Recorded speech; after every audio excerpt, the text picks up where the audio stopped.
कृष्णा भाई कैसे हो? हाँ चीकू भाई कैसे हो? किधर? बस बढ़िया यार, इधर ठाकुर साहब के साथ ही बैठा हूँ। We are chilling bro. Phone speaker पे तो नहीं है? हाँ स्पीकर पे है। वो ना आवाज आपकी थोड़ी कट कट के आ रही है, जरा स्पीकर से हटाइए ना। अच्छा हाँ हटा दिया। हाँ सुनो चीकू भाई, ये आदमी ना वहाँ चिल नहीं मारना है आपके साथ, ये आपका फायदा उठा रहा है। अरे कहाँ आपके 2 मिलियन फॉलोअर्स हैं और कहाँ उसके फॉलोअर्स? ये ना गुन्ना है गुन्ना, इससे जरा बच के रहना। कहाँ आप स्टार आदमी हो यार, कहाँ उसके साथ लगे रहते हो?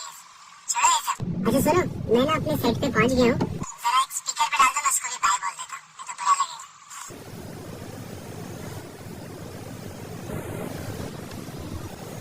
डाल दिया। अरे राजीव मेरी जान,